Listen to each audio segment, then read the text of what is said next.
तो सारी पटरानियां ने रोहिणी जी को घेर लिया और उनसे पूछा कि हमको राधा कौन है, बताओ।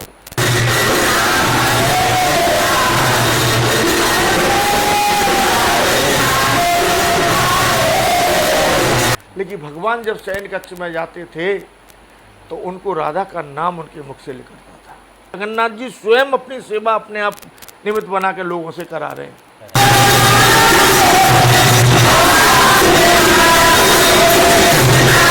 अंदर भगवान का प्रसाद सब भक्तों के लिए फ्री। भगवान स्वयं बोलकर यहाँ आए हैं। भगवान अपने भक्त का दुख नहीं देख पाते, उसी समय भगवान भक्त हरिदास जी के सामने प्रकट हो गए। ये जो आप स्वरूप देख रहे हैं ये भगवान का प्रेम का स्वरूप है, द्रवित हुए हैं प्रेम में। यहाँ भगवान राजकुमार की तरह रहते हैं। दोस्तों, मैं आपका दोस्त नितेश संत जी में एक बार फिर से स्वागत है। इस साथ ही आप देख रहे हैं वृंदावन में परिक्रमा मार्ग तो ये सामने जगन्नाथ मंदिर है। इस जगन्नाथ मंदिर में जो भगवान का विग्रह है ये आज से न जाने कितने साल पहले वो उड़ीसा जगन्नाथपुरी से विग्रह लाया गया था। भगवान खुद के मंदिर से आए थे, वही विग्रह यहाँ पे स्थापित है। तो इनके दर्शन मात्र से ही सारे कष्ट दूर हो जाते हैं और बहुत सारे लीलाएँ हैं। तो आइए हम अंदर चल के दर्शन कराते हैं और महाराज जी से बातें भी करेंगे। तो आप बने रहिए वीडियो में, हम सीधा लेके चलते हैं अंदर, सीधा आपको दर्शन कराते हैं और बाबा जी से सत्संग कराते हैं। इधर सत्संग बहुत बड़ा इधर प्रसाद से वहाँ सब चलते रहता है। थोड़ा माने रही नहीं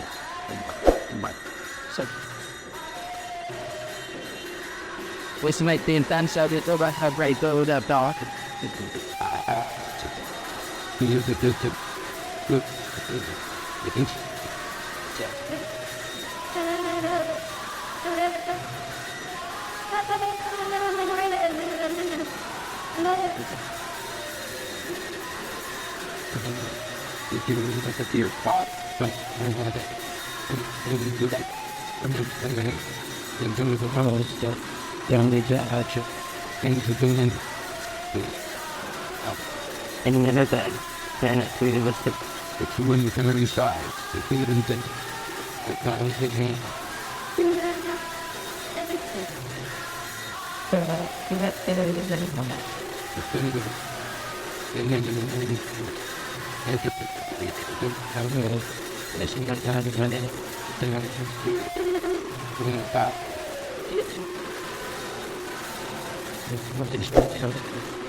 All the bad things is down. The bad things are away. The patient has on it. The two man can like that. They're going to change it. You know, they have a really deep to it. They're going to have a good. It's a I was in it. That's the main. And to start out. There's everything. It's a really good hand. It's that. I was with him. So, take your power and then you through this down to the top. Down here. Then it's on them.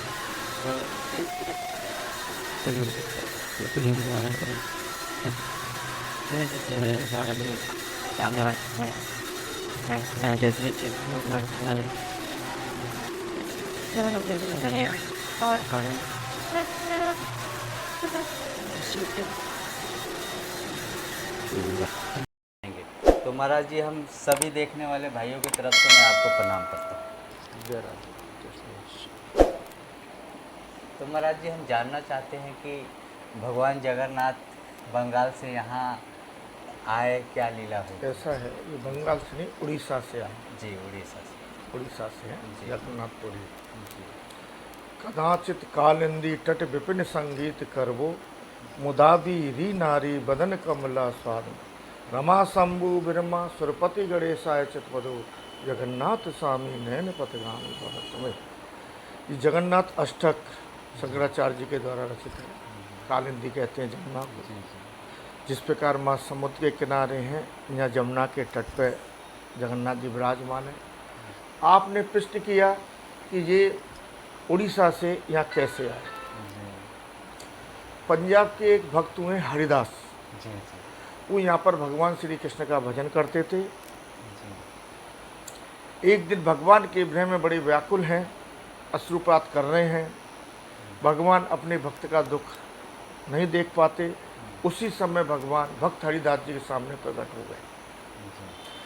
Haridas जी ने जब भगवान को अपने सामने देखा तो उनके स्वरूप को निहारने लगे। भगवान के मुखारविंद, भगवान के केस, धीरे धीरे भगवान के वक्ष स्थल, भगवान के चरण, जैसे चरण पर उनकी ध्यान हुआ, उन्होंने अपना मस्तक भगवान के चरणों में रख दिया। भगवान ने अपना वरद हस्त उनके ऊपर रखा और कहा, आदेश दिया उनको कि तुम जगन्नाथपुरी जाओ और वहाँ से जो मेरा पहला विग्रह है उसको लेकर के यहाँ स्थापित करो।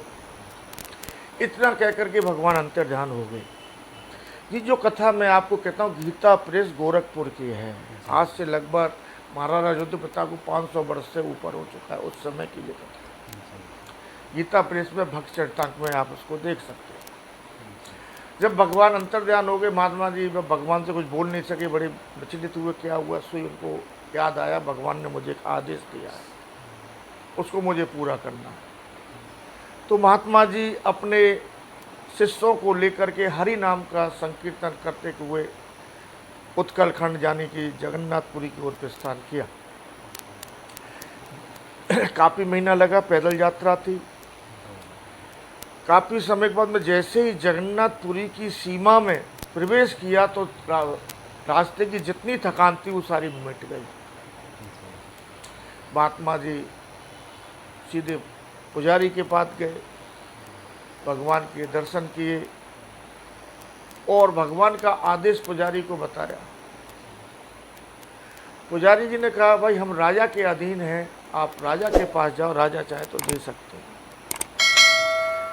जगन्नाथ जी का उस समय विग्रह परिवर्तन हो रहा था। पूरा आषाढ़ के महीने, आज भी जब पूरा आषाढ़ होता है उसमें पूरा 36 वर्ष में बाद में जब आषाढ़ 3-3 साल के बाद में आते हैं, 12 का महीना होता है, पूरा आषाढ़ जब पड़ा हुआ था, रथ यात्रा होनी थी, विग्रह परिवर्तन होना था, विराट मेला लगा हुआ था। महात्मा जी राजा के पास गए और भगवान का आदेश राजा को बताया। तो राजा ने कहा कि भगवान का आदेश आपको हुआ है, मेरे को तो मेरे जगन्नाथ का आदेश नहीं हुआ है। महाराज जी क्षमा करें, मैं भगवान के विग्रह को आपको देने में असमर्थ हूँ।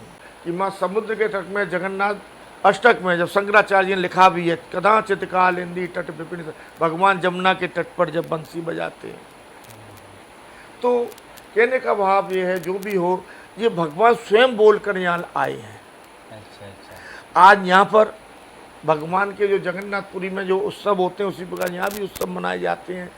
यहाँ भगवान राजकुमार की तरह रहते हैं, मुकुट धारण करके। ये चूँकि ये ब्रज के हैं, ब्रज के राजा हैं भगवान श्री कृष्ण, तो यहाँ राजा की तरह भगवान रहते हैं। और उनकी सेवा वगैरह ये सब चलती है। आनंद बाजार में भगवान का प्रसाद भी सब भक्तों के लिए है। अंदर भगवान का प्रसाद सब भक्तों के लिए फ्री। सुबह भगवान की खिचड़ी, कर्मा बाटी की सबको फ्री बटती है। सेवा है जगन्नाथ जी की। जगन्नाथ जी स्वयं अपनी सेवा अपने आप निमित्त बना के लोगों से करा रहे हैं, है क्या नहीं। हमारी सामर्थ्य नहीं है कि हम उनकी ये कर सकें, लेकिन जगन्नाथ स्वयं, जिस पर उनकी कृपा होती है। ब्रह्मा जी ने राजा यदुवंश से कहा, राजन जी जो जगन्नाथ जी का जो विग्रह साधारण विग्रह नहीं है, जो विदारण करे प्रकट हुए हैं। राजन जगन्नाथ भगवान अपने भक्त के दुखों का विदारण यानी कि हरण करते हैं और अखंड आनंद का दान देते हैं। ये साधारण विग्रह नहीं है। आपने दूसरा प्रश्न किया कि ये स्वरूप कैसे हुआ। ये जो आप स्वरूप देख रहे हैं, ये भगवान का प्रेम का स्वरूप है, द्रवित हुए हैं प्रेम में। जब भगवान यहाँ से द्वारका चले गए, द्वारका में खूब भगवान के विवाह हुए, ये सब कुछ हुए, खूब वैभव हुआ। लेकिन भगवान जब शयन कक्ष में जाते थे तो उनको राधा का नाम उनके मुख से निकलता था। भगवान की पटरानियाँ जो सेवा करती थी, ये जो कथा तीर्थंक में है, जो भगवान की सेवा करते उनको बुरा लगता था, हम इतनी सेवा करते कभी प्रभु के मुख से हमने अपना नाम नहीं सुना। ये राधा कौन है?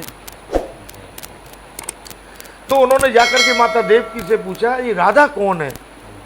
माता देवकी ने कहा मेरी जैसे ही विवाह हुआ मुझे मेरे भाई ने कारागृह में डाल दिया, मुझे नहीं पता राधा कौन है। हाँ, रोहिणी जी जो है वसुदेव जी की पहली पत्नी, उनको शायद पता हो, उनसे पूछो, क्योंकि वो ब्रज में रही हैं।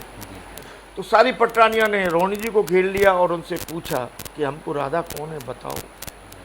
तो उन्होंने कहा कि जिस समय भगवान कृष्ण और बलराम जी यहाँ से बाहर जाएंगे तब मैं राधा के विषय में बताऊँ, क्यों अगर अभी बताया तो अनर्थ हो जाएगा, क्योंकि भगवान भूले नहीं है।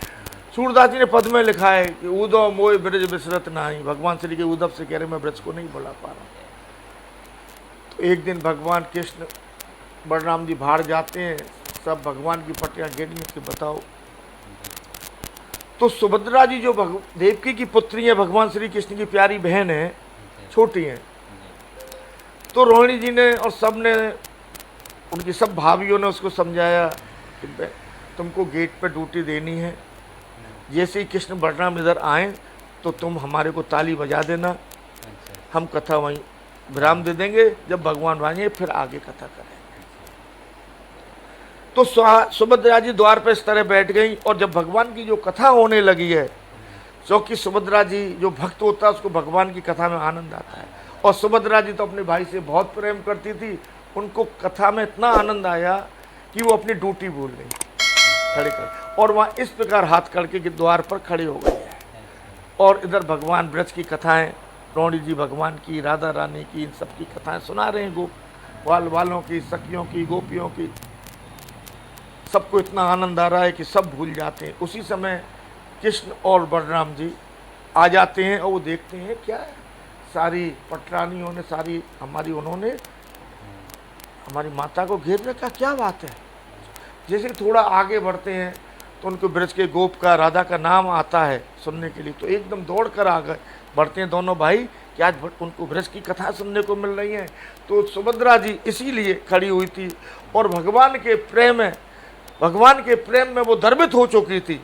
जैसे ही भगवान का स्पर्श उनके हाथ को हुआ, उनके हाथ सुकड़ के भीतर चले गए। आप देखेंगे सुभद्रा जी को। जगन्नाथ भगवान भी उसी समय वहीं द्वार पर खड़े हो गए, और भगवान भी ब्रज की कथा सुनकर द्रवित होने लगे। उनके नेत्र बड़े बड़े होते जा रहे हैं, नासिका बड़े बड़े होते जा रहे हैं, है ना, पैर हाथ सुकड़ते जा रहे हैं, द्रवित होते जा रहे हैं, सुकड़ते जा रहे हैं। देवता लोग घबरा गए, क्योंकि भगवान जब जब पृथ्वी पर जन्म लेते हैं लीला पर लीला करते हैं। तो बोल भगवान इसी तरह द्रवित अगर हो जाएंगे तो आगे की लीला कौन करेगा। तो वो नारद जी को भेजते हैं और कहते हैं कि तुम जाओ। देवताओं की आज्ञा से नारद जी आते हैं और भगवान के आगे नृत्य करते हैं। भगवान नृत्य करके एकदम भगवान का ध्यान जब नारद जी की तरफ होता है तो नारद जी से कहते हैं, नारद आज हम बहुत प्रसन्न हैं, तुम कोई वर मांगो हम आपको देंगे। तो भगवान कहते हैं, नारद जी कहते हैं, भगवान आपके जिस रूप का आज मैं जो दर्शन कर रहा हूँ, कलयुग में आप उसी रूप में विराजमान हो और भक्तों पर कृपा बनाए। भगवान ने स्वीकार किया है, ये ना भगवान का द्रवित रूप है। नारद जी की कृपा से कलयुग में पापियों का उद्धार करने के लिए जगन्नाथ जी अपने भक्तों का जो है कृपा बरसाते हैं। जो भी जगन्नाथ जी का भक्त है वो हमेशा आनंद में रहता है, जो भी है।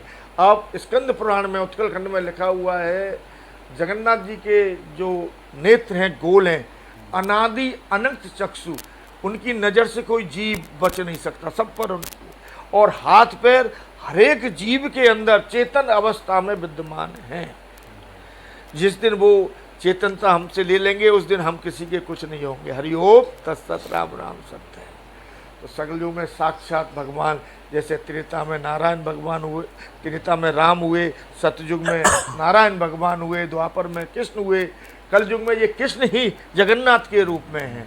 बलराम जी शेषावतार बू हैं, उनको लाए, और बहन उनकी देवकी हैं। इस तरह ये जो आप जगन्नाथ जी का रूप को देखते हैं, ये भगवान का द्रवित रूप है, और भक्तों पर कृपा बरसा रहे, और जो भी जगन्नाथ जी का भक्त है उस आनंद का अनुभव कर रहा है।